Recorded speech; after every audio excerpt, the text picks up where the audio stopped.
새벽 드디어 4시 찾았다, 내 아들. 40분, 자갈치 시장의 공기는 날카로웠습니다. 비린내와 얼음 녹는 냄새가 드디어 뒤섞인 그 찾았다, 내 시간, 아들. 32살의 이준혁은 또다시 같은 악몽에서 깨어났습니다. 눈을 뜨자마자 드디어 찾았다, 내 아들. 목구멍으로 치밀어 오르는 연기의 환각, 그리고 귓가에 맴도는 누군가의 절규가 준혁을 침대에서 떼어냈죠. 재민아. 그 목소리는 매번 똑같았습니다. 누군가 자신을 부르는 듯한, 아니 자신이 아닌 다른 이름을 부르는 듯한 그 외침은 26년 동안 준혁의 잠을 방해해 왔어요. 준혁은 좁은 원룸의 낡은 거울 앞에 섰습니다. 형광등 불빛 아래 비친 자신의 얼굴은 여전히 낯설었죠. 32살 치곤 젊어 보이는 얼굴이었지만 눈가에는 설명할 수 없는 피로가 깃들어 있었습니다. 준혁은 셔츠를 입으며 거울 속 자신의 왼쪽 어깨를 힐끗 봤어요. 그곳엔 지름 약 3cm 정도의 별 모양 화상 자국이 있었습니다. 5개의 뾰족한 끝이 선명한, 마치 누군가 의도적으로 새긴 듯한 그 흔적은 준혁이 기억하는 가장 오래된 신체적 증거였죠. 보육원 선생님들은 그게 화재 사고로 생긴 거라고 했습니다. 하지만 준혁 본인은 그 화재를, 그 순간을 전혀 기억하지 못했어요. 또 꿈꿨구나. 준혁은 스스로에게 중얼거리며 깊은 한숨을 내쉬었습니다. 매일 아침 반복되는 이 의식이 지겹기도 했지만 동시에 그 꿈만이 자신의 진짜 과거와 연결된 유일한 단서 같았거든요. 준혁은 서둘러 옷을 입고 시장으로 향했습니다. 자갈치 시장의 새벽은 전쟁터였습니다. 상인들의 고함 소리, 얼음 깨지는 소리, 생선 비늘 벗기는 칼날 소리가 교향곡처럼 뒤엉켰죠. 준혁이 일하는 바다마을은 시장 중심가에 위치한 제법 큰 횟집이었습니다. 40평 규모의 홀 테이블 15개, 그리고 3층엔 5개의 룸이 있는 곳이었죠. 준혁아 왔니? 오늘 좀 일찍 왔네. 주방장 박성훈이 반겼습니다. 50대 중반의 성훈은 준혁이 이곳에 취직한 지 5년째, 유일하게 준혁의 과거를 캐묻지 않았던 사람이었어요. 네, 형님. 오늘 특별한 손님 온다면서요? 아, 그거. 재벌 회장님이 오신대. 장민석 회장이라고. 민석그룹 아나? 자산 규모가 6조 원이 넘는다던데. 점심때 3층 특실로 예약 들어왔어. 긴장 좀 해야겠다. 준혁의 가슴 어딘가가 묘하게 조였습니다. 이유를 알 수 없는 불편함이었죠. 마치 오래전 잊고 지냈던 무언가가 다가오는 것 같은 설명할 수 없는 예감이 온몸을 휘감았습니다. 오전 내내 준혁은 정신없이 움직였습니다. 테이블 세팅하고 생선 손질 거들고 주방과 홀을 오가며 주문을 받았죠. 점심시간이 다가오자 매니저 최영숙이 준혁을 불렀습니다. 준혁 씨, 오늘 3층 특실 서비스는 내가 맡아. 제일 깔끔하고 조용히 잘하잖아. 실수하면 안 돼. 알았지?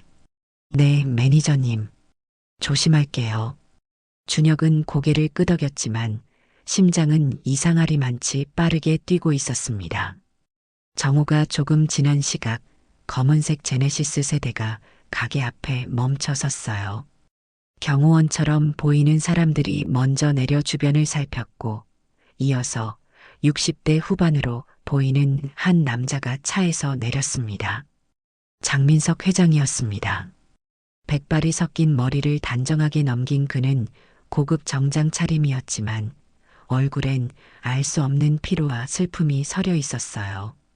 그의 뒤를 따라 40대 초반으로 보이는 남자와 50대 여성이 함께 들어왔습니다. 어서 오십시오, 회장님. 3층으로 안내해 드리겠습니다. 영숙이 공손하게 인사하며 일행을 안내했습니다. 준혁은 주방에서 대기하며 주문을 기다렸죠. 얼마 후 벨이 울렸고 준혁은 준비된 요리들을 쟁반에 담아 3층으로 올라갔습니다. 특실 문을 열자 고급스러운 인테리어와 함께 세 사람이 테이블에 앉아 있었어요. 준혁은 최대한 침착하게 요리를 테이블에 내려놓기 시작했습니다. 광어회 20인분, 그리고 매운탕 나왔습니다.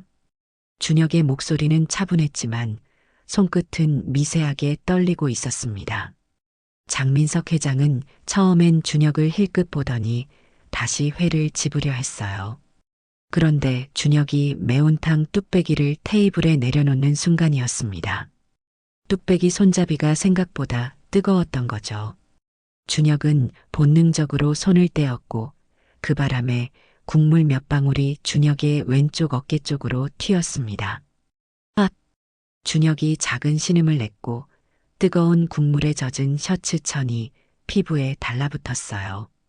준혁은 재빨리 셔츠 어깨 부분을 잡아당겼고 그 순간 왼쪽 어깨에 별 모양 화상 자국이 그대로 드러났습니다. 그 찰나 실내의 공기가 얼어붙었습니다. 장민석 회장이 손에 들고 있던 물잔을 떨어뜨렸거든요.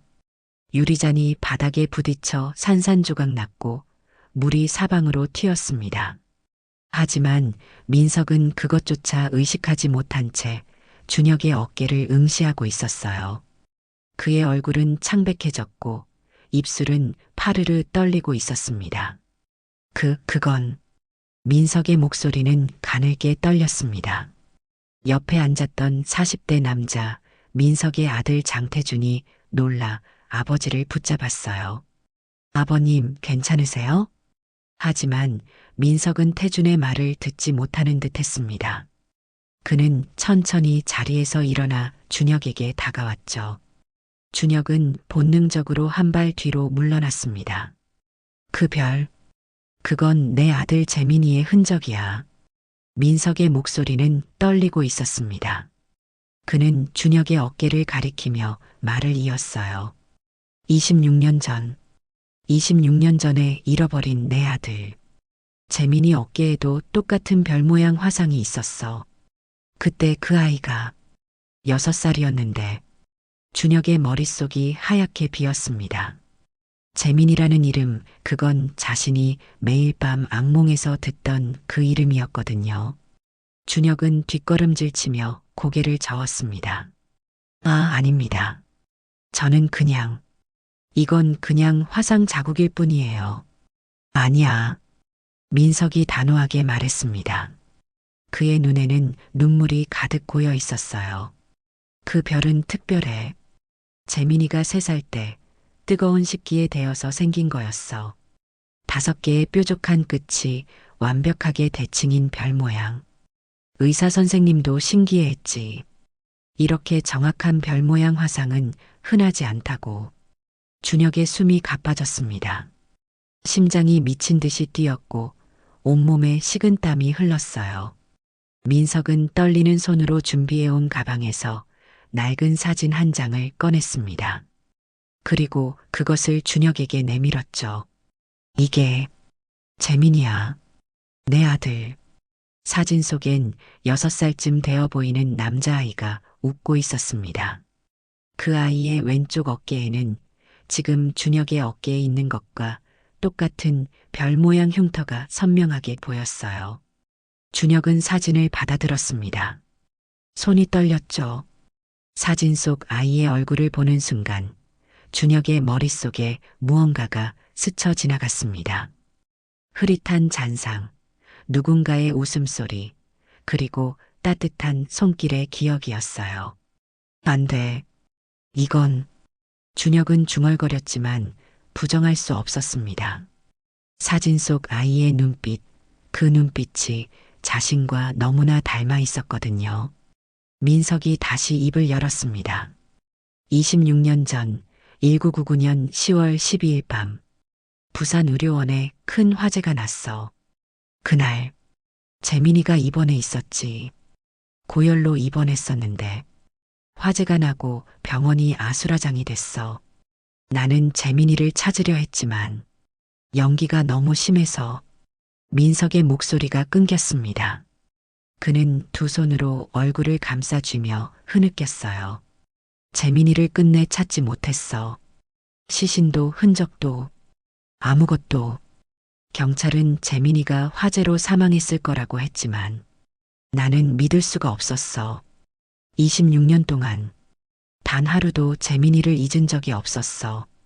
준혁은 그 자리에 굳은 채 서 있었습니다.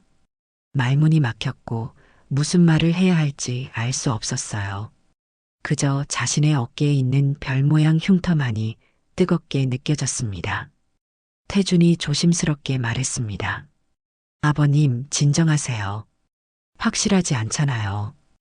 혹시 모르니까 검사를 해봐야죠. 민석은 고개를 끄덕이며 준혁을 바라봤습니다. 미안해. 놀랐겠지.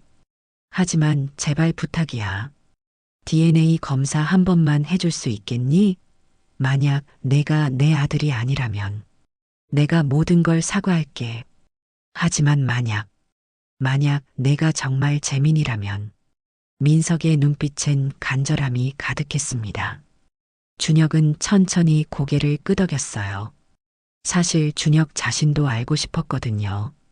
자신이 누구인지, 왜 매일 밤 같은 악몽을 꾸는지, 왜 자신의 과거는 6살 이전으로는 전혀 기억나지 않는지를요. 알겠습니다. 검사 해보겠습니다. 준혁의 대답에 민석의 얼굴이 환해졌습니다. 그는 준혁의 손을 꼭 잡았어요. 고맙다. 정말 고맙다. 그날 이후 준혁의 삶은 완전히 달라졌습니다. 민석은 매일 아침 횟집 근처 카페에 앉아 준혁을 기다렸어요. 준혁이 출근하는 모습을 지켜보고 가끔은 홀 구석 자리에 앉아 준혁이 일하는 모습을 조용히 관찰했습니다. 처음엔 불편했습니다. 준혁은 그 시선이 부담스러웠죠. 하지만 이상하게도 민석의 눈빛엔 어떤 압박감이나 강요가 없었어요. 그저 그리움과 안쓰러움, 그리고 조심스러운 기대만이 담겨 있었습니다. 일주일 후 민석이 준혁을 부산 해운대에 있는 고급 호텔 라운지로 불렀습니다. 준혁은 생애 처음 그런 곳에 발을 들여놨어요. 30층 높이의 라운지에서 내려다본 바다는 숨이 막힐 만큼 아름다웠습니다. 앉아. 민석이 부드럽게 말했습니다. 준혁은 조심스럽게 소파에 앉았어요. 민석은 테이블 위에 낡은 앨범 하나를 꺼내 놓았습니다. 이게 재민이의 앨범이야. 민석은 천천히 앨범을 펼쳤습니다. 첫 페이지엔 갓 태어난 아기 사진이 있었어요. 이어서 돌잔치, 3살 생일, 5살 생일 사진들이 나왔습니다. 준혁은 그 사진들을 넋을 잃고 바라봤죠. 재민이는 활발한 아이였어. 웃음이 많고 노래 부르는 걸 좋아했지. 특히 피아노를 좋아했어. 3살 때부터 피아노 학원에 다녔는데 선생님이 재능이 있다고 했어. 민석의 목소리는 따뜻했지만 동시에 슬픔으로 가득 차 있었습니다. 준혁은 사진 속 아이를 보며 알 수 없는 감정에 휩싸였어요. 낯설면서도 친숙한 그런 이상한 느낌이었습니다. 저는 기억이 안 나요. 준혁이 조심스럽게 말했습니다. 6살 이전의 일은 아무것도 기억나지 않습니다. 제가 기억하는 가장 오래된 건 보육원에서 눈을 떴을 때예요. 선생님들이 말하길 제가 화재 현장 근처에서 발견됐다고 했어요.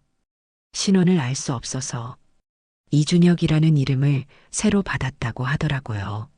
민석이 고개를 끄덕였습니다. 그럴 거야. 당시 병원 화재는 정말 끔찍했어. 23명이 사망했고 47명이 다쳤지. 많은 아이들이 실종됐고 혼란 속에서 제대로 된 조사도 이루어지지 않았어. 준혁은 민석을 바라봤습니다. 그 순간 민석의 눈빛이 자신을 향한 악몽 속 누군가의 눈빛과 겹쳐지는 것 같았어요. 만약 제가 정말 회장님의 아들이라면. 준혁이 입을 열었습니다. 민석이 숨을 죽이며 준혁을 바라봤죠. 제게 한 가지 부탁을 들어주실 수 있나요? 무엇이든 말해봐. 저를 키워주신 김순덕 할머니가 계세요. 지금 82살이신데 시장에서 작은 반찬 가게를 운영하고 계시거든요. 그런데 재개발 때문에 가게를 내놓아야 할 처지예요. 보상금도 제대로 못 받으신다고 하더라고요.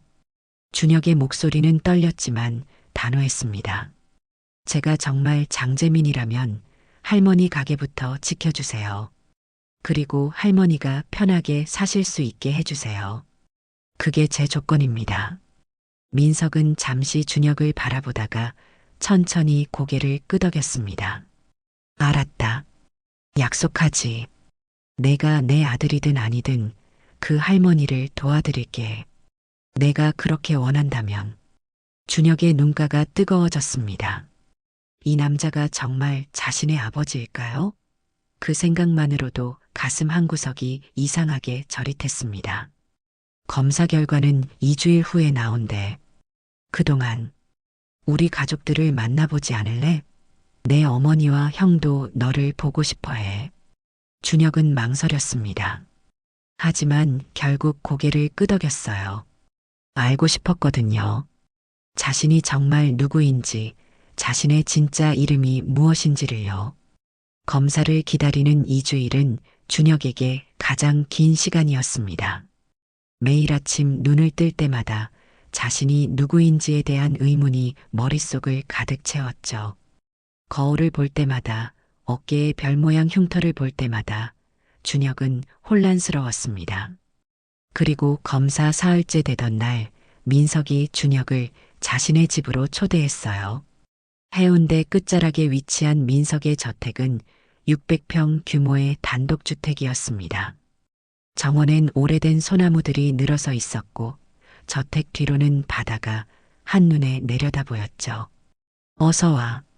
현관에서 민석이 준혁을 맞이했습니다.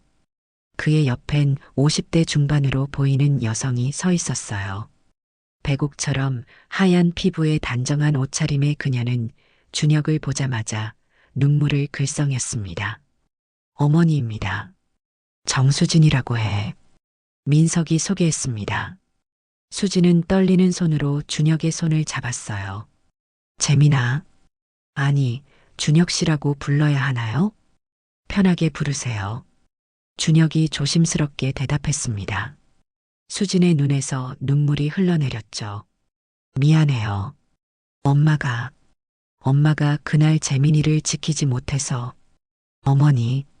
그때 안쪽에서 40대 초반의 남자가 나타났습니다. 민석의 장남 태준이었어요. 태준은 180cm가 넘는 키에 단정한 인상을 가진 남자였습니다. 진정하세요. 아직 확실하지 않잖아요. 하지만 수지는 고개를 저었습니다. 아니야. 엄마는 알아. 저 눈빛, 저 미소. 우리 재민이가 맞아. 준혁은 말없이 수진을 바라봤습니다. 이 여자가 정말 자신의 어머니일까요? 가슴 한구석이 따뜻해지면서도 동시에 두려움이 밀려왔어요. 만약 자신이 정말 장재민이라면 26년 동안 이 사람들이 느꼈을 고통이 얼마나 컸을까요? 안으로 들어가자. 식사 준비했어. 민석이 말했습니다. 준혁은 그들을 따라 거실로 들어갔어요. 거실은 30평은 좋게 되어 보였습니다. 한쪽 벽면 전체가 통유리창으로 되어 있어 바다가 한눈에 들어왔죠. 와, 준혁은 감탄사를 터뜨렸습니다. 이런 집은 태어나서 처음 봤거든요. 민석이 미소를 지으며 말했어요. 재민이가 이 집을 좋아했어. 특히 저기 피아노 앞에 앉아서 바다를 보는 걸 좋아했지. 거실 한쪽엔 검은색 그랜드 피아노가 놓여 있었습니다. 준혁은 본능적으로 그 피아노 쪽으로 걸어갔어요. 피아노 앞에 서자 묘한 기시감이 들었습니다. 마치 예전에도 이 자리에 서본 것 같은 느낌이었죠. 앉아봐. 민석이 말했습니다. 준혁은 조심스럽게 피아노 의자에 앉았어요. 손가락이 건반 위에 닿자 알 수 없는 떨림이 온몸을 휘감았습니다. 쳐볼래? 준혁은 고개를 저었습니다. 저는 피아노를 칠 줄 몰라요. 그래도 한번 쳐봐. 혹시 알아? 민석의 말에 준혁은 망설이다가 천천히 오른손 검지로 건반 하나를 눌렀습니다. 맑은 음이 거실에 울려 퍼졌죠. 그 순간 준혁의 머릿속에 무언가가 스쳐 지나갔습니다.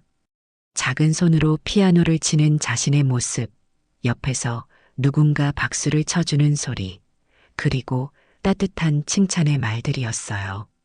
재민아, 잘했어. 준혁은 깜짝 놀라 손을 뗐습니다. 심장이 빠르게 뛰었죠. 지금 뭘 본 거죠? 기억일까요? 아니면 단순한 착각일까요? 괜찮니? 수진이 걱정스럽게 물었습니다. 준혁은 고개를 끄덕이며 자리에서 일어났어요. 네, 괜찮습니다. 그냥 조금 어지러워서요. 식사하자. 많이 놀랐을 거야. 민석이 준혁을 식당으로 안내했습니다. 15평 정도의 식당엔 8인용 식탁이 놓여 있었어요. 식탁 위엔 이미 음식들이 차려져 있었습니다. 재민이가, 아니, 내가 좋아하던 음식들이야. 갈비찜, 잡채, 동태찌개. 기억나니? 수진이 조심스럽게 물었습니다. 준혁은 음식들을 바라봤어요. 낯설지 않았습니다. 아니, 오히려 너무나 익숙했죠. 특히 갈비찜의 냄새는 왠지 모르게 준혁의 마음을 편안하게 만들었습니다. 식사 중에 태준이 입을 열었습니다. 준혁 씨, 지금 뭐 하세요? 직업이요. 자갈치 시장 횟집에서 일합니다. 5년째 다니고 있어요. 힘들지 않으세요? 힘들죠. 하지만 할 수 있는 일이니까요. 저는 대학도 못 나왔고 특별한 기술도 없거든요. 태준이 고개를 끄덕였습니다. 그의 표정엔 복잡한 감정이 서려 있었어요. 동정일까요? 아니면 미안함일까요? 준혁은 알 수 없었습니다. 재민이는 머리가 좋았어. 민석이 말했습니다. 5살 때 한글을 다 떼고 6살엔 구구단을 외웠지. 초등학교 들어가면 영재 교육을 시킬 생각이었어. 준혁은 묵묵히 밥을 먹었습니다. 그들이 말하는 장재민이라는 아이는 너무나 완벽했어요. 그런 아이가 자신일 리 없다는 생각이 들었습니다. 식사를 마친 후 민석이 준혁에게 제안했습니다. 내일 병원에 가보지 않을래? 그 1999년 화재가 났던 병원 말이야. 지금은 재건축돼서 다른 건물이 됐지만. 왜요? 혹시 모르잖아. 가보면 뭔가 기억이 날 수도 있어. 준혁은 잠시 망설이다가 고개를 끄덕였습니다. 사실 준혁도 궁금했거든요. 자신의 과거가 정말 그곳과 연결되어 있는지를요. 다음 날 오전 민석과 태준, 그리고 준혁은 함께 옛 부산의료원 자리로 향했습니다. 그곳은 지금 대형 복합 쇼핑몰로 바뀌어 있었어요. 30층 높이의 건물이 하늘을 향해 솟아 있었습니다. 여기가 그 자리야. 민석이 건물을 가리키며 말했습니다. 준혁은 건물을 올려다봤어요. 특별한 감정은 없었습니다. 그저 평범한 쇼핑몰일 뿐이었죠. 안으로 들어가 보자. 그들은 건물 안으로 들어갔습니다. 1층은 명품 매장들로 가득했어요. 민석이 한쪽 구석을 가리켰습니다. 저기 회전문이 보이지? 옛날 병원 입구가 바로 저 자리였어. 준혁은 회전문을 바라봤습니다. 그리고 천천히 그쪽으로 걸어갔죠. 회전문에 가까워질수록 준혁의 심장이 빠르게 뛰기 시작했습니다. 회전문 앞에 섰을 때였습니다. 갑자기 준혁의 다리에 힘이 풀렸어요. 주저앉을 뻔한 순간 태준이 재빨리 준혁을 붙잡았습니다. 괜찮으세요? 하지만 준혁은 대답할 수 없었습니다. 머릿속이 하얗게 타오르고 있었거든요. 아니, 정확히는 붉게 타오르고 있었습니다. 불길이 보였습니다. 연기가 보였어요. 사람들의 비명소리가 들렸고 누군가 자신을 안아올리는 감촉이 느껴졌습니다. 재민아, 재민아. 누군가의 목소리가 들렸습니다. 남자의 목소리였어요. 낯설지만 동시에 너무나 친숙한 그 목소리는 준혁의 이름을, 아니, 장재민이라는 이름을 부르고 있었습니다. 으악! 준혁이 비명을 질렀습니다. 그는 머리를 감싸쥐며 바닥에 주저앉았어요. 민석과 태준이 놀라 준혁을 붙잡았습니다. 준혁 씨, 정신 차려요. 괜찮니? 하지만 준혁의 귀엔 그들의 목소리가 들리지 않았습니다. 과거의 기억들이 홍수처럼 밀려들고 있었거든요. 불길, 연기, 뜨거움, 두려움, 그리고 누군가의 따뜻한 품이었습니다. 얼마나 시간이 흘렀을까요? 준혁이 천천히 정신을 차렸을 때 그는 쇼핑몰 의자에 앉아 있었습니다. 민석이 물을 건네며 말했어요. 괜찮니? 뭘 본 거야? 준혁은 떨리는 손으로 물을 받아 마셨습니다. 그리고 천천히 입을 열었죠.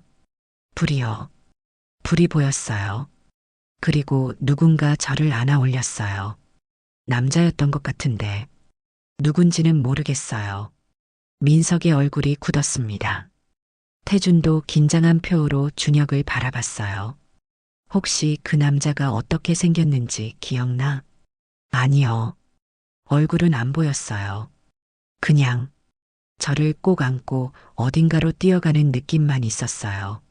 민석이 깊은 한숨을 쉬었습니다. 당시 병원엔 37명의 직원이 있었어. 의사 9명, 간호사 15명, 그리고 경비와 청소 직원들이 있었지. 화재 이후 경비 한 명이 실종됐어. 이름이 강민수였나? 강민수요? 준혁이 되물었습니다. 그 이름이 왠지 익숙했거든요. 그래. 당시 28살이었던 경비원이야. 화재 이후 그 사람도 사라졌어. 경찰이 수사했지만 끝내 찾지 못했지. 준혁은 그 이름을 되뇌었습니다. 강민수, 혹시 그 사람이 자신을 구해준 걸까요? 그렇다면 왜 자신을 보육원에 두고 사라진 걸까요? 여기 있는 사람들에게 물어보자. 태준이 말했습니다. 그들은 쇼핑몰 관리실로 갔어요.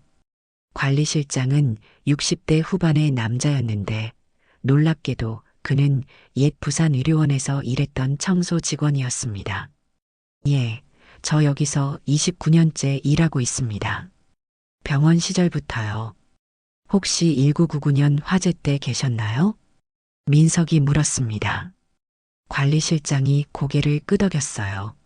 네, 있었죠. 그날 밤은 잊을 수가 없어요. 지옥이었습니다. 별 모양 화상이 있는 아이 기억나십니까? 6살쯤 됐던. 관리실장이 잠시 생각하더니 천천히 고개를 끄덕였습니다. 아, 그 아이. 기억나요. 왼쪽 어깨에 신기하게 생긴 별 모양 흉터가 있었죠. 경비 강민수가 그 아이를 안고 나갔던 걸로 기억합니다. 준혁의 심장이 멎는 듯 했습니다. 그 경비가 그 아이를 어디로 데려갔는지 아십니까? 관리실장이 고개를 저었습니다. 모르겠어요. 강민수는 그날 이후로 보이지 않았거든요. 경찰이 수소문했지만 흔적도 없이 사라졌어요.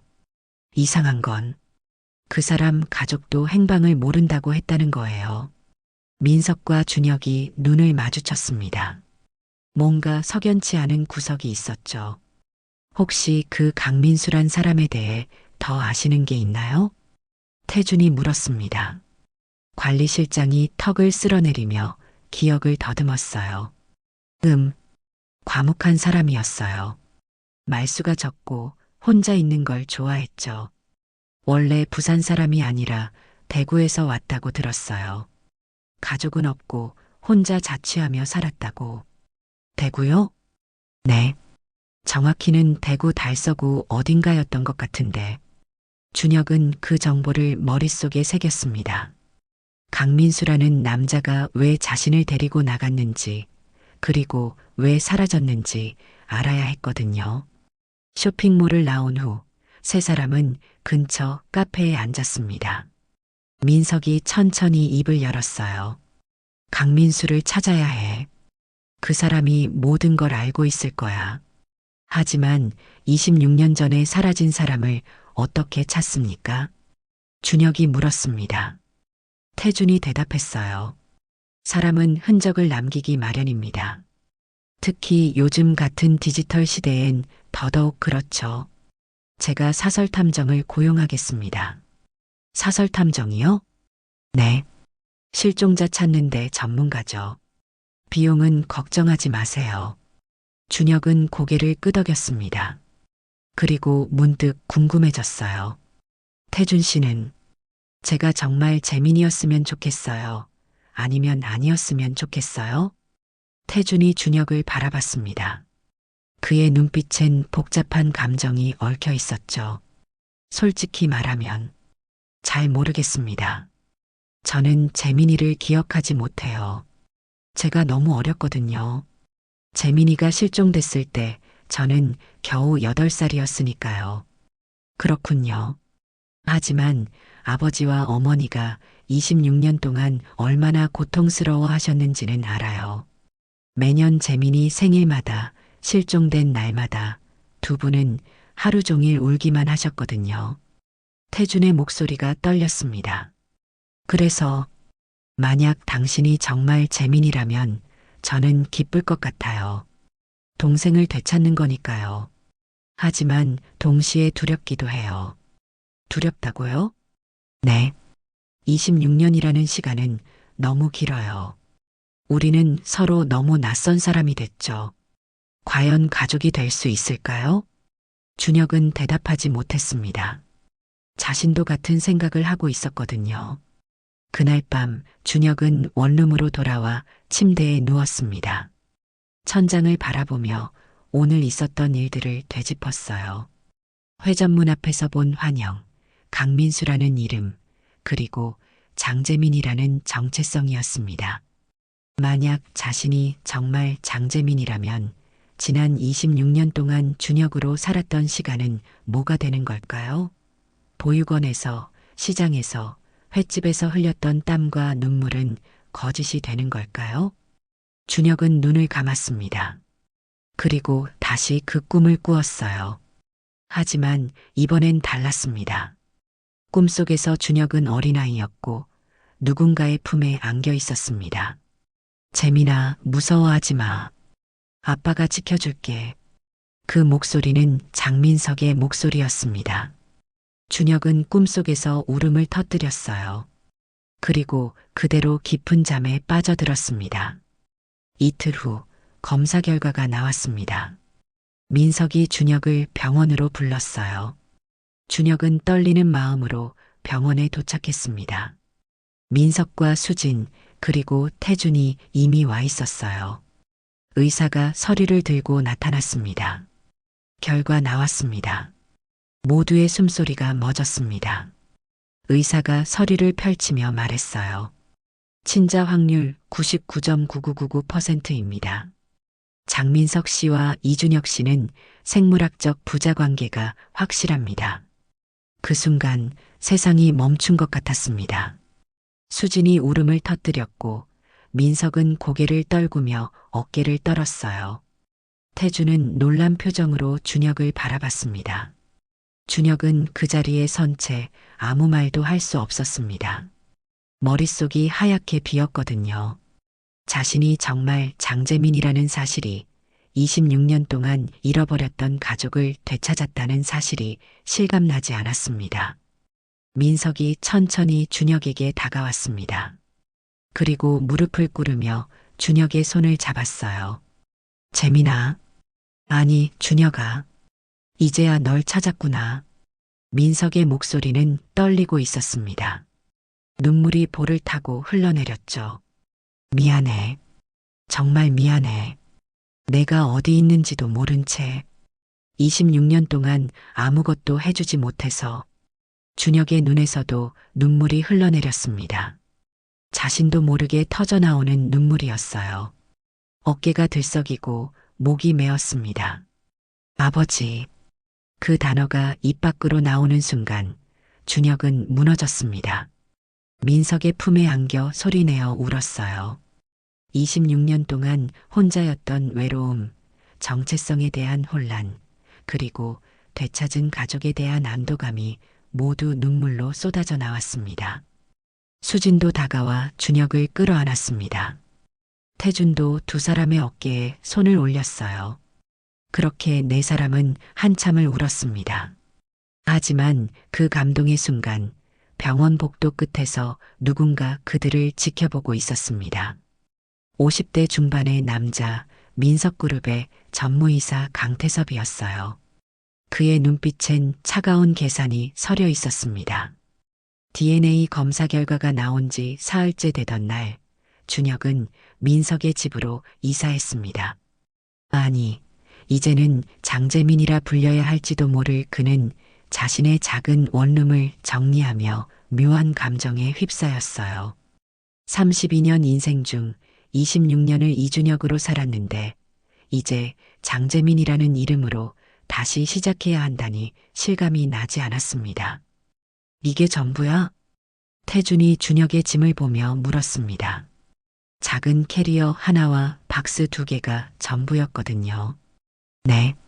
제가 가진 게 별로 없어서요. 준혁이 쓸쓸하게 웃으며 대답했습니다. 태준은 아무 말 없이 짐을 들어 차에 실었어요. 민석의 집에 도착하자 수진이 현관에서 기다리고 있었습니다. 그녀는 준혁을 보자마자 환하게 웃으며 손을 내밀었어요. 어서 와, 재민아. 아니, 준혁이라고 부르는 게 편하니? 아직은 준혁이 더 익숙해요. 준혁이 솔직하게 대답했습니다. 수진이 고개를 끄덕이며 말했어요. 그래, 천천히 적응하면 돼. 서두를 필요 없어. 수진은 준혁을 2층으로 안내했습니다.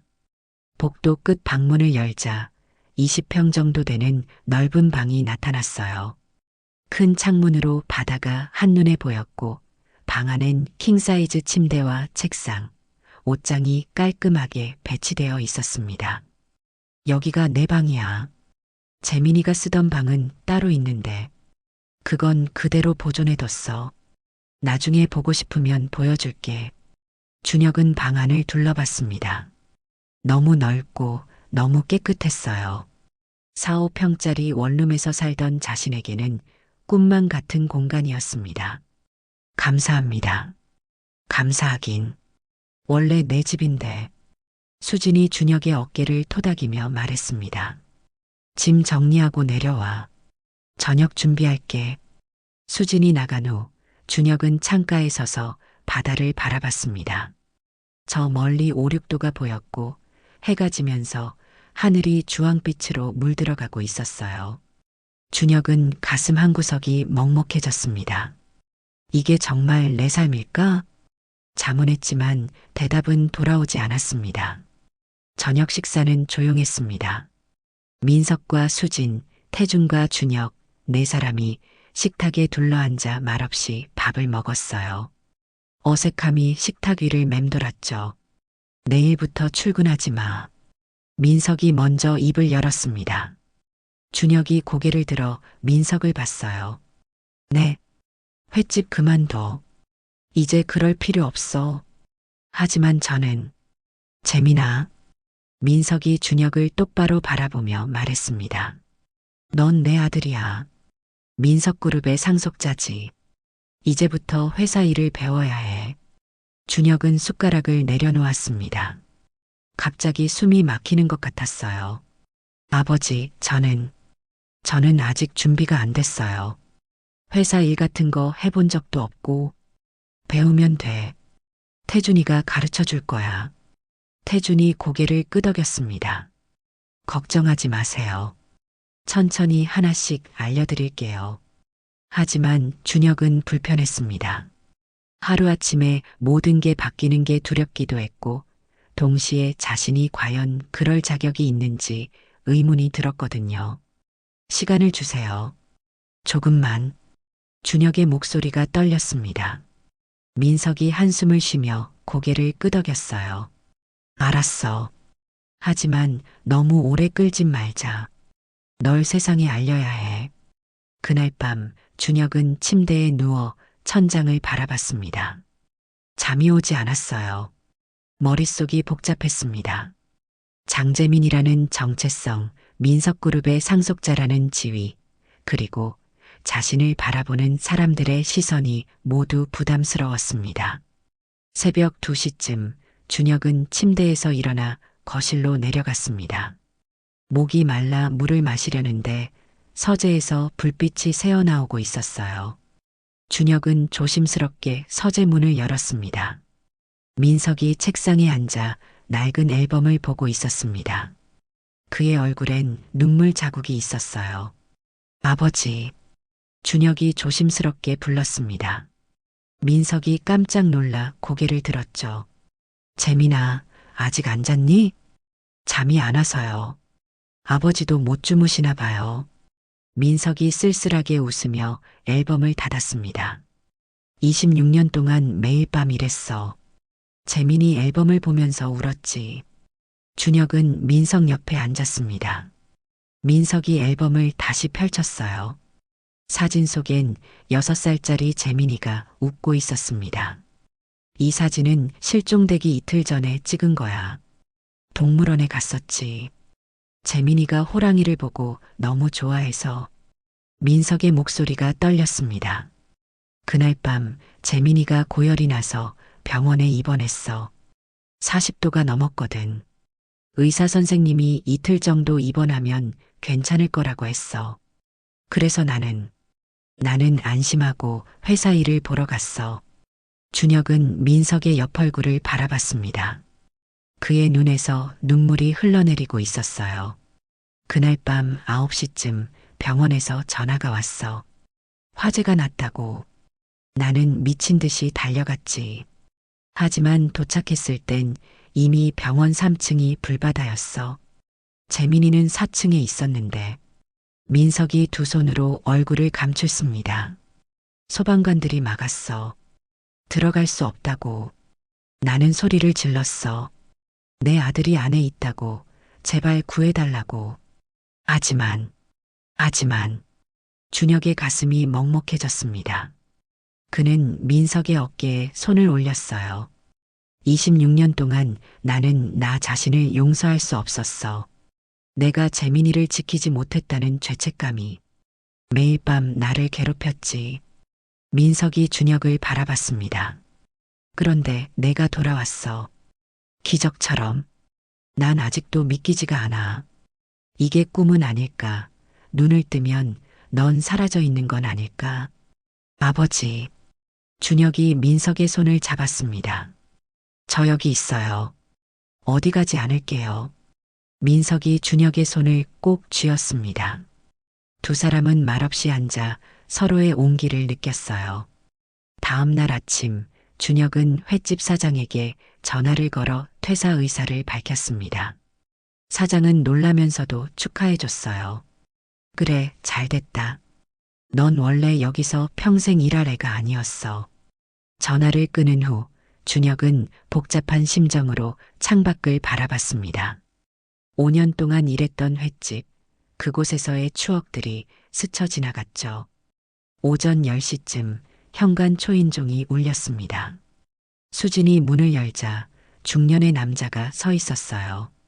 민석그룹의 전무이사 강태섭이었습니다. 회장님 계십니까? 전무님, 어쩐 일이세요? 수진이 놀라 물었습니다. 태섭은 민석의 오른팔이자 25년 동안 회사를 함께 키워온 사람이었거든요. 급히 보고드릴 일이 있어서요.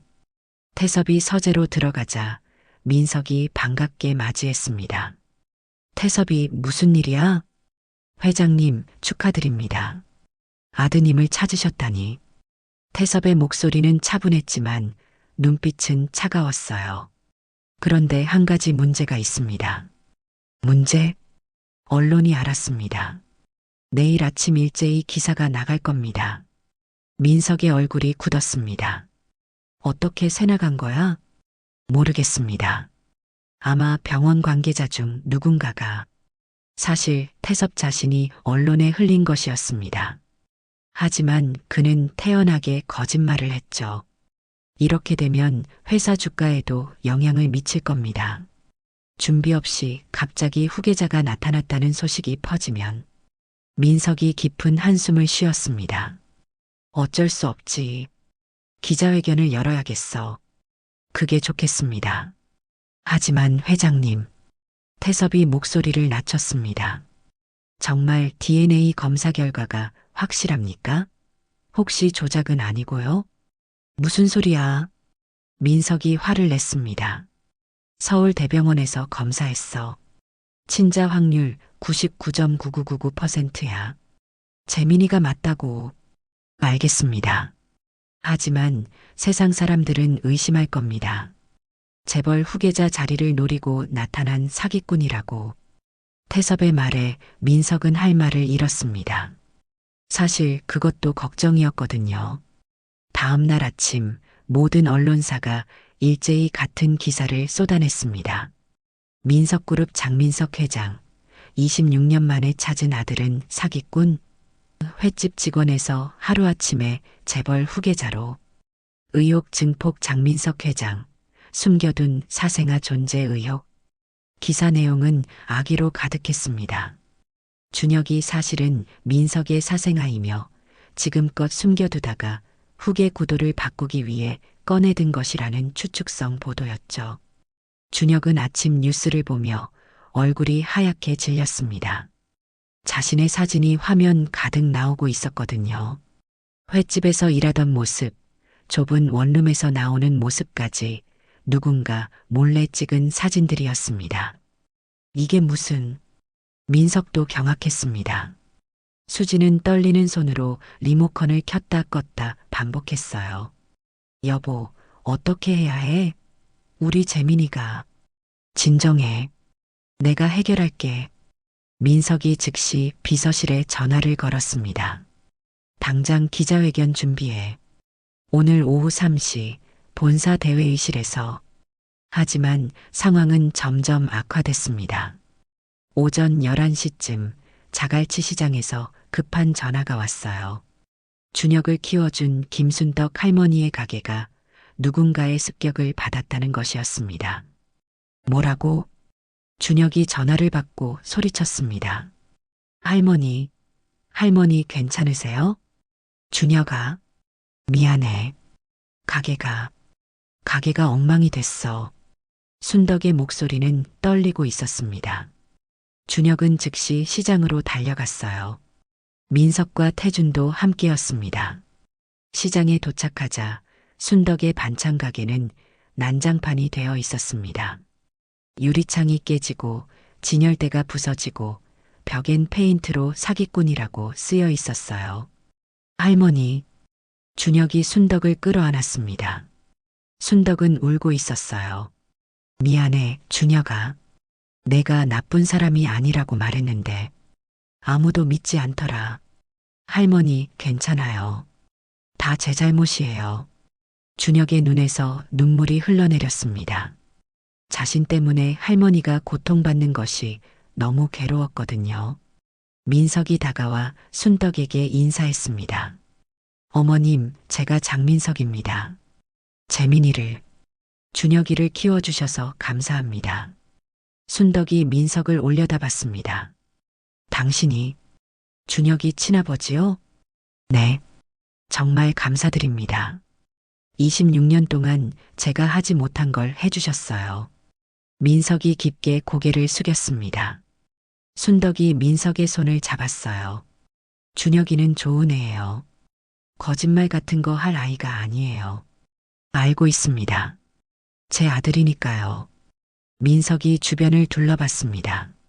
그리고 태준에게 말했어요. 즉시 가게 수리하고 어머님께 새 가게 마련해드려. 이 근처에 30평짜리 상가 하나 알아봐. 네, 아버지. 하지만 순덕이 손을 저었습니다. 아니에요. 괜찮아요. 제가 알아서 할게요. 어머님. 준혁이 순덕의 손을 잡았습니다. 제발 받아주세요. 이건 제 진심이에요. 할머니가 아니었으면 저는 여기 없었을 거예요. 순덕의 눈에서 눈물이 흘러내렸습니다. 우리 준혁이 이제 정말 떠나는 거니? 아니에요. 저는 어디 안 가요. 할머니는 제 진짜 가족이에요. 준혁이 순덕을 꼭 껴안았습니다. 민석은 그 모습을 보며 복잡한 표정을 지었어요. 오후 3시 민석그룹 본사 대회의실엔 100여 명의 기자들이 모여 있었습니다. 카메라 플래시가 쉴 새 없이 터졌어요. 민석과 준혁이 단상에 올라섰습니다. 안녕하십니까. 민석그룹 회장 장민석입니다. 민석이 마이크 앞에 섰습니다. 그의 목소리는 떨리지 않았지만 손은 미세하게 떨리고 있었어요. 오늘 여러분께 중요한 발표를 하겠습니다. 제 옆에 있는 이준혁 씨는 제 친아들입니다. 26년 전 실종됐던 제 아들 장재민이 맞습니다. 기자들이 일제히 손을 들며 질문을 쏟아냈습니다. 증거가 있습니까? DNA 검사 결과를 공개할 수 있습니까? 사생아 의혹에 대해 어떻게 생각하십니까? 민석이 손을 들어 조용히 하라는 제스처를 했습니다. 서울대병원에서 실시한 DNA 검사 결과가 여기 있습니다. 민석이 서류를 들어 보였습니다. 친자 확률 99.9999%입니다. 이보다 더 확실한 증거가 어디 있겠습니까? 하지만 기자들은 물러서지 않았습니다. 그렇다면 왜 26년 동안 찾지 못했습니까? 갑자기 나타난 후계자에 대해 회사 임직원들은 어떻게 생각합니까? 혹시 상속세 회피를 위한 꼼수 아닙니까? 질문들은 점점 더 악의적으로 변해갔습니다. 준혁은 그 자리에 앉아 아무 말도 할 수 없었어요. 머릿속이 하얗게 비었습니다. 그때 한 기자가 일어섰습니다. 이준혁 씨, 직접 말씀해 주시죠. 정말 장재민이 맞습니까? 아니면 돈을 노리고 거짓말하는 겁니까? 준혁이 천천히 마이크 앞으로 다가갔습니다. 손이 떨렸지만 목소리는 가라앉혔어요. 저도 잘 모르겠습니다. 회의실이 조용해졌습니다. 민석이 놀라 준혁을 바라봤어요. DNA 검사 결과는 분명합니다. 하지만 저는 26년 동안 이준혁으로 살았습니다. 장재민이라는 이름은 아직 낯설어요. 준혁의 목소리가 떨렸습니다. 하지만 한 가지는 확실합니다. 저는 거짓말하지 않았어요. 저는 그냥 제가 누구인지 알고 싶었을 뿐입니다. 기자회견은 그렇게 끝났습니다. 하지만 다음 날 아침 상황은 더욱 악화됐어요. 모든 언론이 준혁을 사기꾼으로 몰아갔습니다. 이준혁 기자회견에서 잘 모르겠다 발언. 스스로 의혹 인정. 민석그룹 주가 6% 폭락. 후계구도 혼란. 준혁은 방 안에 틀어박혀 나오지 않았습니다. 밥도 먹지 않고 물만 마셨어요. 민석과 수진이 걱정했지만 준혁은 문을 열어주지 않았습니다. 사흘째 되던 밤 준혁은 조용히 집을 나왔습니다. 가방 하나만 들고요. 그는 현관문을 닫으며 작은 쪽지를 남겼습니다. 미안합니다. 제가 여기 있으면 모두가 힘들어질 것 같아요. 시간을 주세요. 준혁은 어둠 속으로 사라졌습니다. 준혁이 사라진 지 이틀째 되던 날, 민석은 미친 듯이 준혁을 찾아다녔습니다. 경찰에 실종 신고를 하고 사설 탐정을 고용하고 심지어 방송국에까지 연락했어요. 하지만 준혁은 흔적도 없이 사라져 있었습니다. 제발 무사하길. 수지는 매일 밤 기도했습니다. 26년 만에 되찾은 아들을 다시 잃을 수는 없었거든요. 그 시각 준혁은 대구에 있었습니다. 강민수라는 남자의 흔적을 찾기 위해서였죠. 준혁은 작은 여관방에서 노트북을 켜고 강민수에 대한 정보를 검색했어요. 하지만 나오는 건 거의 없었습니다. 강민수, 당신은 누구였나요? 왜 저를 구해줬고 왜 사라진 건가요? 준혁은 창밖을 바라봤습니다. 대구의 밤거리는 조용했어요. 3월 초의 찬바람이 창문을 흔들었습니다.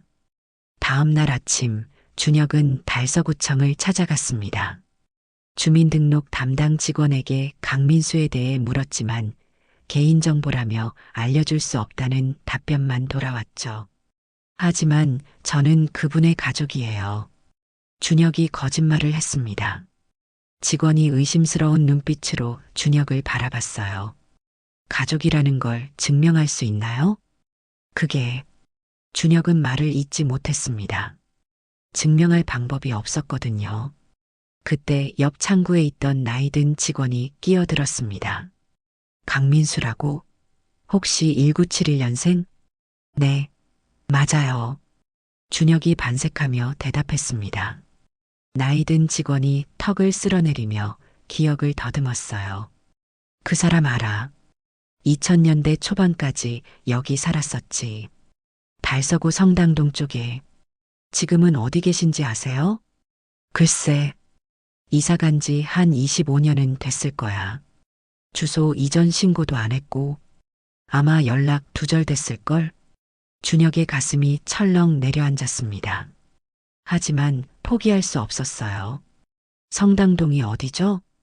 여기서 40분 정도 가면 나와. 근데 25년 전 일인데 아무도 기억 못할걸? 그래도 준혁은 성당동으로 향했습니다. 낡은 주택가였어요. 3층짜리 다세대 주택들이 빼곡히 들어서 있었습니다. 준혁은 동네를 돌아다니며 나이 든 사람들에게 강민수에 대해 물었어요. 강민수요? 모르는데. 그런 사람 없었던 것 같은데. 대부분 고개를 저었습니다. 하지만 한 슈퍼마켓 주인 할머니가 기억해냈어요. 아, 강민수. 그 과묵하던 청년? 키 크고 말 없던. 네, 맞아요. 준혁이 흥분하며 물었습니다. 어디 사셨는지 기억나세요? 저기 골목 안쪽에 있던 빌라 2층이었던 것 같은데. 근데 지금은 다른 사람 살아. 강민수는 2000년쯤에 갑자기 사라졌거든. 사라졌다고요? 응. 하루아침에 짐 싸서 나가더라고. 이상했어. 월세도 2, 3개월치 밀렸는데 집주인한테 연락도 안 하고. 준혁은 할머니가 가리킨 빌라로 갔습니다. 낡은 3층 빌라였어요. 2층 203호 초인종을 눌렀습니다. 누구세요? 여자의 목소리가 들렸습니다. 안녕하세요. 혹시 25년 전에 여기 사셨던 강민수라는 분 아세요? 문이 열렸습니다. 40대 후반의 여자가 나타났어요. 강민수요?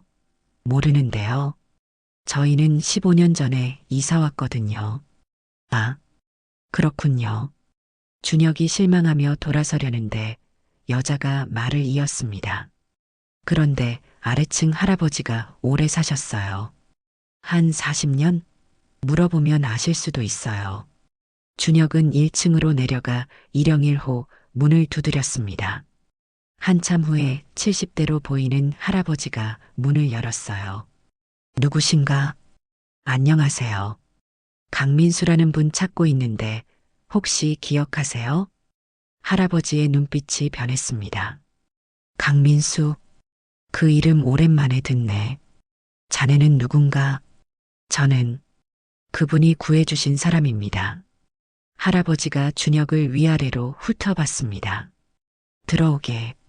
얘기 좀 하자고. 할아버지의 집은 좁았지만 깨끗했습니다. 할아버지가 차를 내오며 말했어요. 민수는 좋은 청년이었어. 과묵했지만 착했지. 가끔 내 심부름도 해주고. 어떤 사람이었나요? 말이 없었어.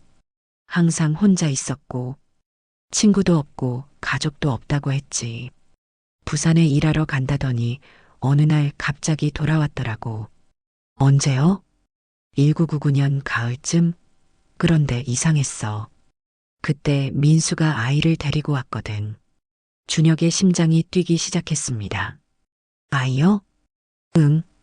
6살쯤 된 남자애였어. 왼쪽 어깨에 별 모양 흉터가 있던 게 기억나네. 신기하더라고. 준혁은 자신도 모르게 왼쪽 어깨를 만졌습니다. 그 아이가 어떻게 됐나요? 민수가 3달 정도 키우더니 보육원에 보냈어. 내가 왜 그러냐고 물었더니 자기가 키울 형편이 안 된다고 하더라고. 보육원이요? 응. 달서구에 있는 빛골 보육원이었던 것 같은데 준혁의 머릿속이 복잡해졌습니다. 그 보육원은 자신이 자랐던 곳이었거든요. 그 후로 민수는 어떻게 됐나요? 할아버지가 한숨을 쉬었습니다. 2000년 초에 갑자기 사라졌어. 짐도 다 놔두고. 이상했지. 나중에 알고 보니 빚이 있었더라고. 대부업체한테 쫓기고 있었나 봐. 빚이요? 그래. 아이를 키우느라 돈이 많이 들었나 봐. 그리고 할아버지가 말을 머뭇거렸습니다. 그리고요? 누군가 민수를 찾아왔었어. 양복 입은 남자였는데 굉장히 위압적이더라고. 민수한테 뭐라고 소리 지르는 걸 들었어. 무슨 내용이었나요? 정확히는 못 들었는데 입 다물고 있어. 아무한테도 말하지 마. 뭐 이런 얘기였던 것 같아. 준혁의 등에 식은땀이 흘렀습니다. 그 남자가 누군지 아세요? 모르지. 근데 차가 엄청 비싸 보이더라고. 검은색 대형 세단이었어. 준혁은 할아버지에게 감사 인사를 하고 빌라를 나왔습니다. 그리고 즉시 빛골 보육원으로 향했어요. 보육원은 여전히 같은 자리에 있었습니다. 3층짜리 낡은 건물이었죠. 준혁은 오랜만에 보는 그 건물 앞에서 잠시 멈춰 섰습니다. 6살부터 18살까지 12년을 보낸 곳이었거든요. 어서 오세요. 사무실에 들어서자 젊은 여직원이 반겼습니다. 원장 선생님은 바뀌어 있었어요. 혹시 1999년 말에 여기 입소한 남자아이 기록이 남아 있나요? 1999년이요? 26년 전인데 기록이 있을지 모르겠네요. 잠시만요. 직원이 창고를 뒤지더니 낡은 파일 박스를 들고 왔습니다. 여기 1999년 기록이에요. 찾아보세요. 준혁은 떨리는 손으로 파일을 넘겼습니다. 그리고 자신의 기록을 찾았어요. 이준혁, 1999년 12월 18일 입소, 보호자 강민수, 연락처 없음. 그 아래에 작은 글씨로 메모가 적혀 있었습니다. 왼쪽 어깨 별 모양 화상 흉터, 과거 기억 없음, 트라우마 의심. 준혁의 눈에서 눈물이 흘러내렸습니다. 모든 퍼즐이 맞춰지고 있었어요. 강민수가 자신을 화재 현장에서 구해냈고 3달 동안 키우다가 보육원에 맡긴 것이었습니다. 더 찾으시는 게 있나요? 직원이 물었습니다. 준혁이 고개를 들었어요. 강민수라는 사람의 연락처가 있나요? 없네요. 보호자란에 이름만 있고. 준혁은 깊은 한숨을 쉬었습니다. 또 막다른 골목이었어요. 그날 밤 준혁은 여관으로 돌아와 침대에 누웠습니다. 천장을 바라보며 생각에 잠겼어요. 강민수는 왜 자신을 구했을까요? 그리고 왜 보육원에 맡기고 사라진 걸까요? 양복 입은 남자, 검은색 대형 세단. 준혁의 머릿속에 한 사람이 떠올랐습니다. 강태섭이었어요. 민석그룹의 전무, 그리고 민석의 오른팔인 그 남자 말이죠. 설마. 준혁은 고개를 저었습니다. 근거 없는 추측일 뿐이었거든요. 하지만 뭔가 찝찝한 느낌은 지울 수 없었습니다. 다음 날 준혁은 부산으로 돌아왔습니다. 하지만 민석의 집이 아니라 자갈치 시장으로 갔어요. 순덕의 새 가게를 보기 위해서였습니다. 할머니. 준혁이 가게 앞에 서자 순덕이 놀라 달려 나왔습니다. 준혁아, 어디 갔었니? 얼마나 걱정했는데. 순덕이 준혁을 꼭 껴안았습니다. 준혁도 순덕을 안으며 눈물을 흘렸어요. 미안해요, 할머니. 제가 너무 겁쟁이였어요. 괜찮아.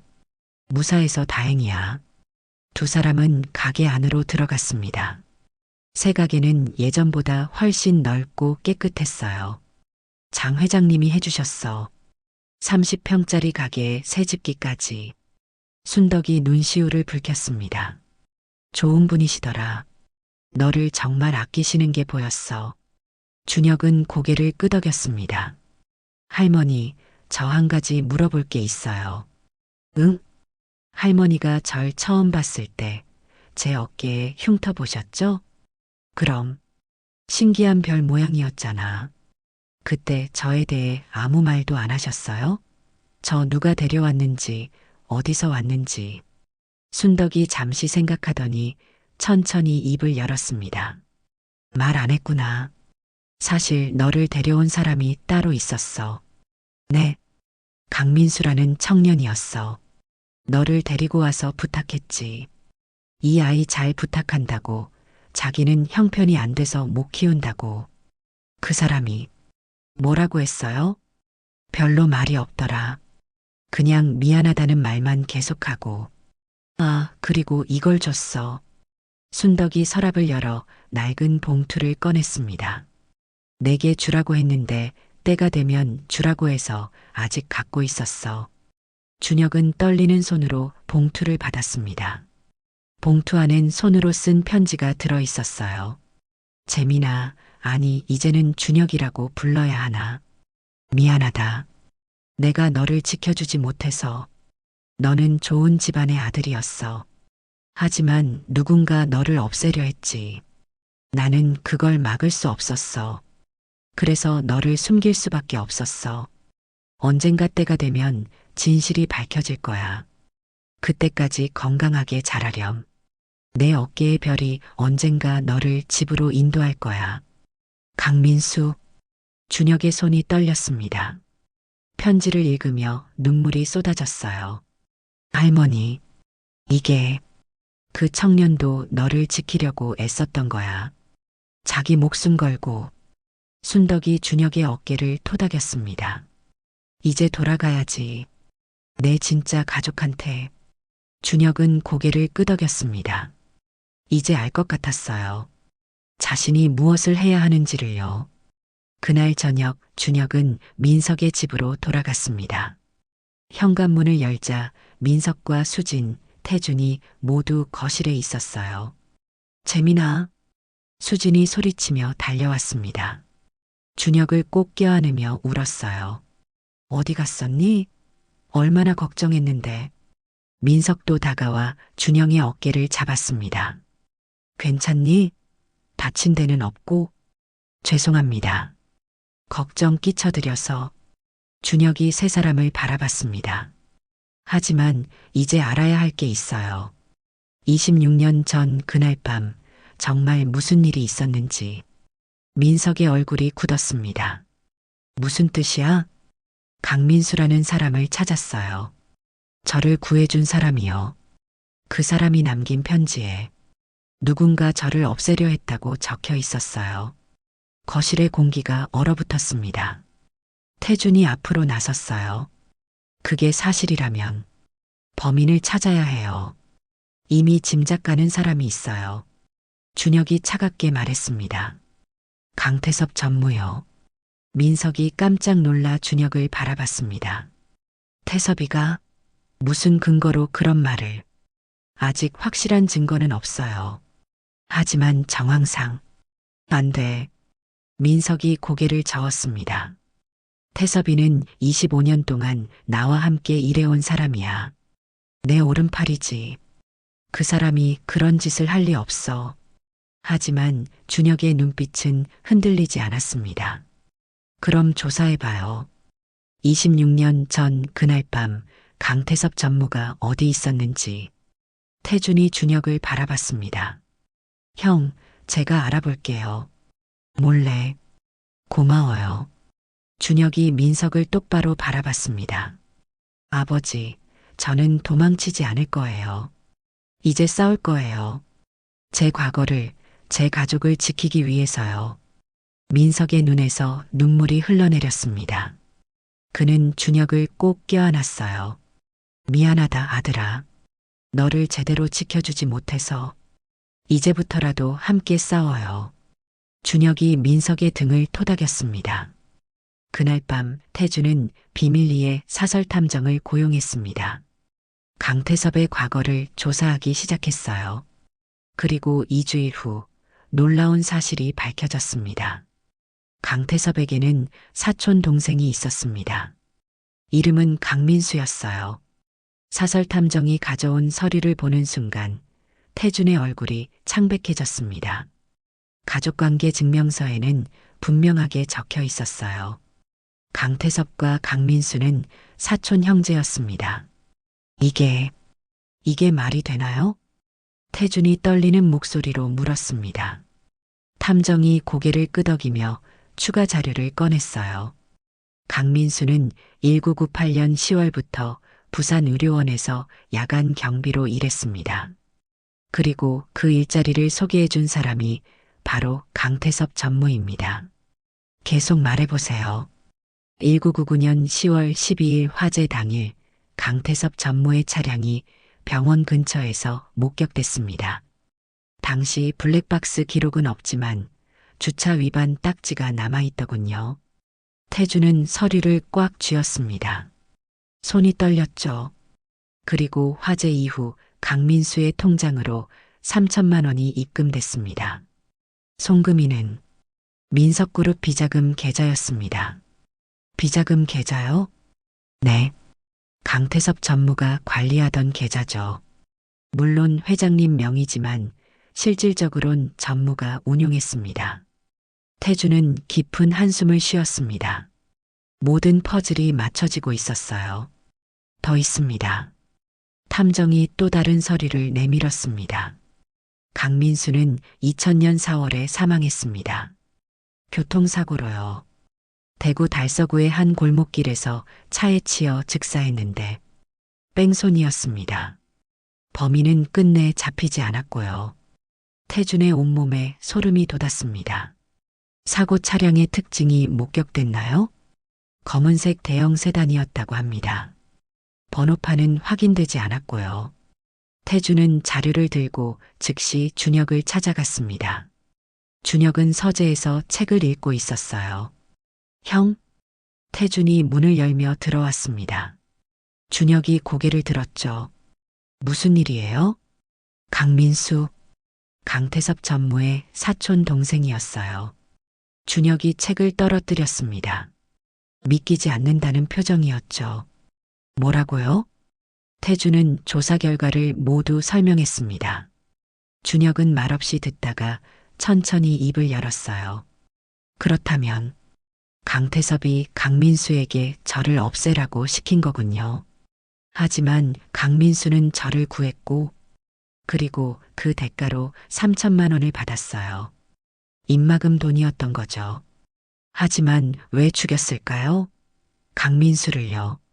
태준이 어두운 표정으로 대답했습니다. 증거인멸이었을 겁니다. 강민수가 언젠가 진실을 말할까봐 두려웠던 거죠. 준혁의 주먹이 떨렸습니다. 분노가 치밀어 올랐어요. 그럼 강민수는 저를 지키려다 죽은 거네요. 그런 셈이죠. 준혁은 자리에서 벌떡 일어났습니다. 당장 경찰에 신고해야죠. 잠깐요, 형. 태준이 준혁을 막아섰습니다. 아직 결정적인 증거가 없어요. 정황 증거만으론 부족합니다. 강태섭 전무는 25년 동안 법률팀을 거느리고 있어요. 섣불리 움직였다간 오히려 우리가 명예훼손으로 당할 수 있습니다. 그럼 어떻게 해야 하는데요? 확실한 증거를 찾아야 해요. 강태섭이 직접 저지른 증거를요. 준혁은 이를 악물었습니다. 어떻게 찾죠? 제게 계획이 있습니다. 태준의 눈빛이 날카로워졌습니다. 다음 날 태준은 강태섭의 딸 강유리를 만났습니다. 유리는 30살의 민석그룹 기획팀 대리였어요. 태준과는 대학 동기였죠. 오빠 무슨 일로 부르셨어요? 유리가 카페에 앉으며 물었습니다. 태주는 잠시 망설이다가 입을 열었어요. 유리야, 내 아버지에 대해 물어볼 게 있어. 아버지요? 유리의 표정이 굳었습니다. 26년 전 199년 10월 12일. 그날 밤 내 아버지가 어디 있었는지 아니? 유리가 고개를 저었습니다. 26년 전이면 제가 4살이었는데요. 기억날 리가 없죠. 혹시 집에 그때 일기나 기록 같은 게 남아 있을까? 왜 그러세요? 무슨 일 있어요? 태주는 잠시 고민하다가 결심했습니다. 유리를 믿기로 한 거죠. 사실은 태주는 모든 것을 털어놨습니다. 준혁의 실종 사건, 강민수의 죽음, 그리고 강태섭의 연루 정황까지요. 유리는 듣는 내내 얼굴이 창백해졌어요. 아니에요. 우리 아버지가 그런 일을. 나도 믿고 싶지 않아. 하지만 증거가 너무 명확해. 유리의 눈에서 눈물이 흘러내렸습니다. 어떻게 해야 하죠? 증거를 찾아야 해. 내 아버지 서재나 서류 중에 뭔가 있을 거야. 유리가 떨리는 목소리로 물었습니다. 제가 아버지를 배신하는 건가요? 아니야. 태준이 유리의 손을 잡았습니다. 진실을 밝히는 거야. 그게 내 아버지를 위한 길이기도 해. 유리는 한참을 고민하다가 고개를 끄덕였습니다.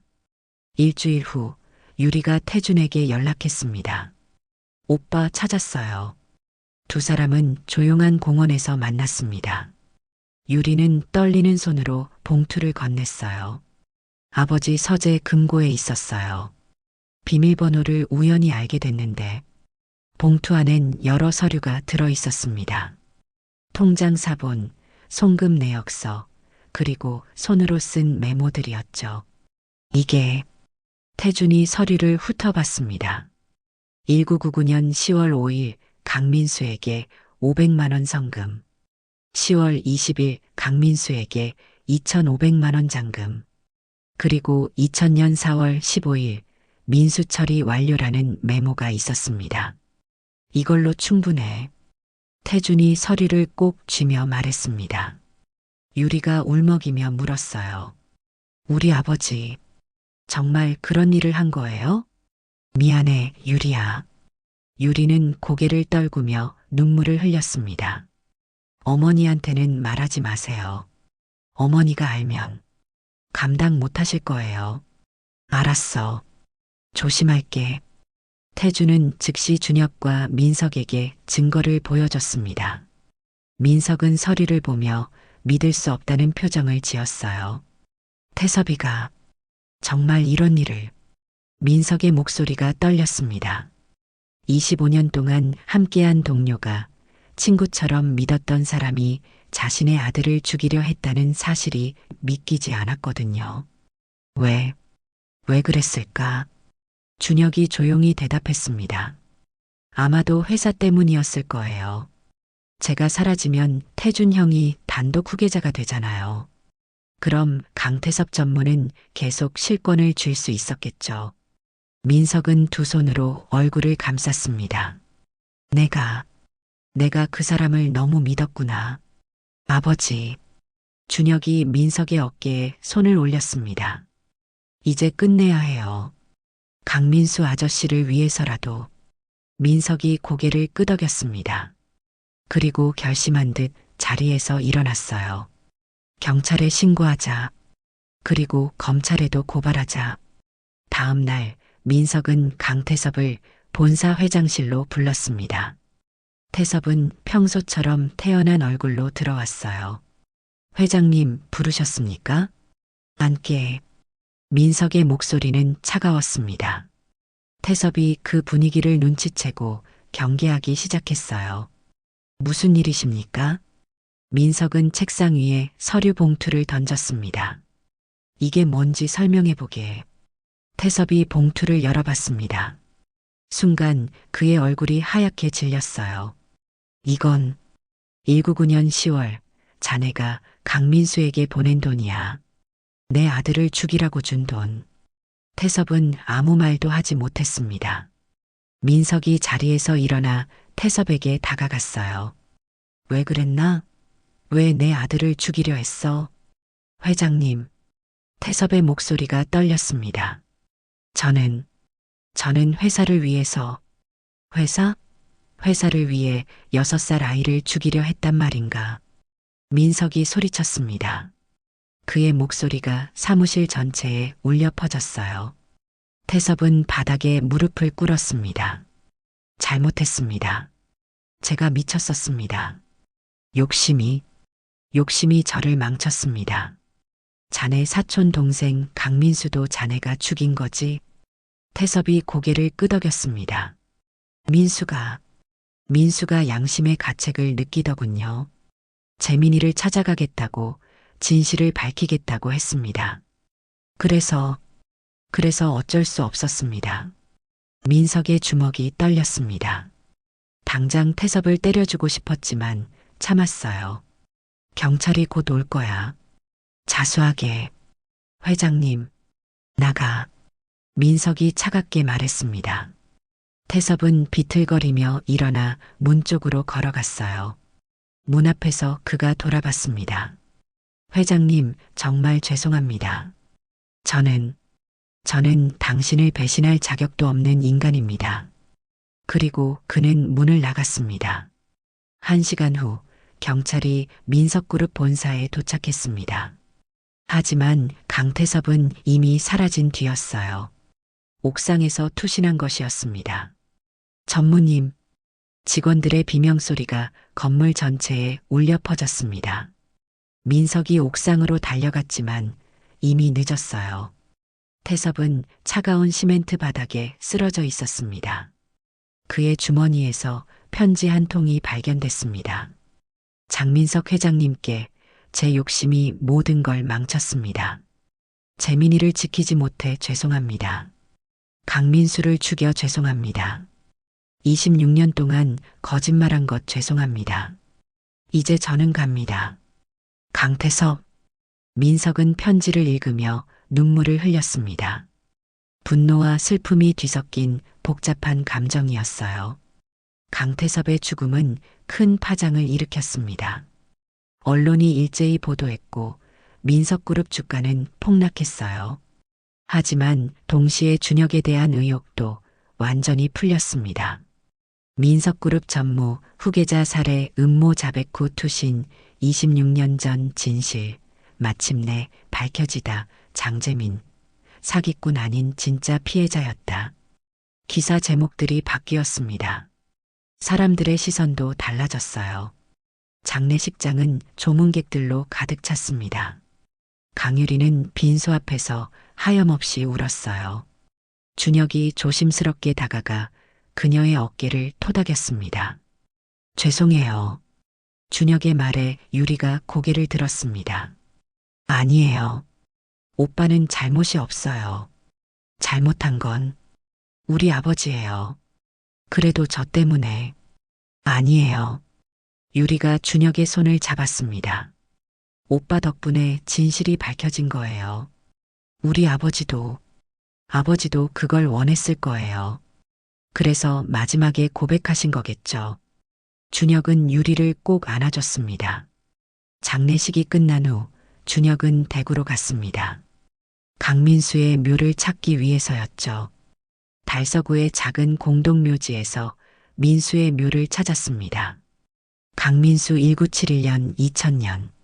묘비는 초라했습니다. 25년 동안 아무도 찾아오지 않았던 것 같았어요. 잡초가 무성했습니다. 준혁은 잡초를 뽑고 묘비를 닦았습니다. 그리고 그 앞에 무릎을 꿇었어요. 아저씨, 저 이준혁입니다. 아니, 장재민이에요. 준혁의 목소리가 떨렸습니다. 아저씨가 저를 구해주셨죠? 감사합니다. 정말 감사합니다. 눈물이 흘러내렸습니다. 아저씨 덕분에 저는 살았어요. 가족을 되찾았고요. 이제 진실도 밝혀졌습니다. 준혁은 묘비에 이마를 대고 한참을 울었습니다. 편히 쉬세요. 이제 모든 게 끝났어요. 그날 저녁 준혁은 민석의 집으로 돌아왔습니다. 가족들이 거실에 모여 있었어요. 민석과 수진, 그리고 태준이었습니다. 앉아라. 민석이 말했습니다. 준혁이 소파에 앉자 민석이 입을 열었어요. 재민아, 아니 준혁아. 네, 아버지. 넌 이제 뭐라고 불리고 싶니? 장재민? 이준혁? 준혁은 잠시 생각했습니다. 그리고 천천히 대답했어요. 장준혁이요. 장준혁? 네. 장재민도 저고 이준혁도 저니까요. 두 이름을 합치고 싶어요. 민석이 미소를 지었습니다. 좋은 생각이다. 장준혁? 내 새 이름이야. 수진이 준혁의 손을 잡았습니다. 우리 준혁이 이제 정말 집에 온 거구나. 네, 어머니. 이제 어디 안 가요. 한 달 후 민석그룹은 기자회견을 열었습니다. 이번엔 준혁을 정식 후계자로 발표하는 자리였어요. 장준혁 부회장을 소개합니다. 민석의 말에 준혁이 단상에 올랐습니다. 플래시가 터졌지만 준혁은 당황하지 않았어요. 안녕하십니까. 장준혁입니다. 준혁의 목소리는 차분했습니다. 저는 26년 동안 이준혁으로 살았습니다. 자갈치 시장에서 일했고 평범한 삶을 살았죠. 그런 제가 하루아침에 재벌 후계자가 됐습니다. 기자들이 숨을 죽이며 들었습니다. 솔직히 말씀드리면 아직도 낯섭니다. 하지만 도망치지 않겠습니다. 저를 지켜준 사람들, 강민수 아저씨와 김순덕 할머니를 위해서라도 제자리에서 최선을 다하겠습니다. 박수가 터져 나왔습니다. 그리고 한 가지 약속드리겠습니다. 저는 제 과거를 잊지 않겠습니다. 시장 상인들의 어려움을, 평범한 사람들의 삶을 기억하며 경영하겠습니다. 민석이 뿌듯한 표정으로 아들을 바라봤습니다. 석 달 후 준혁은 자갈치 시장에 새로운 가게를 열었습니다. 이름은 별수산이었어요. 순덕이 운영하는 가게였지만 준혁도 주말마다 나와서 일을 도왔습니다. 준혁아, 손님 오셨다. 순덕이 부르자 준혁이 앞치마를 두르고 나왔습니다. 민석과 수진, 태준이 가게에 들어섰어요. 어서 오세요. 준혁이 환하게 웃으며 맞이했습니다. 네 사람은 테이블에 둘러앉았어요. 요즘 어때? 회사 일은? 민석이 물었습니다. 준혁이 대답했어요. 배울 게 많아요. 하지만 재밌어요. 태준 형이 많이 도와주고 있고요. 그래, 천천히 배우면 돼. 식사를 하던 중 수진이 말했습니다. 참, 다음 주 토요일에 집에서 작은 파티 할 거야. 내 친구들도 초대해. 친구요? 응. 내가 보육원에서 자랄 때 친구들 있었잖아. 그 사람들도 불러. 준혁의 눈이 반짝였습니다. 정말요? 감사합니다, 어머니. 다음 주 토요일 민석의 집 정원엔 40여 명의 사람들이 모였습니다. 준혁의 보육원 친구들, 횟집 동료들, 그리고 민석그룹 임직원들이었어요. 건배. 민석이 잔을 들었습니다. 모두가 잔을 부딪혔죠.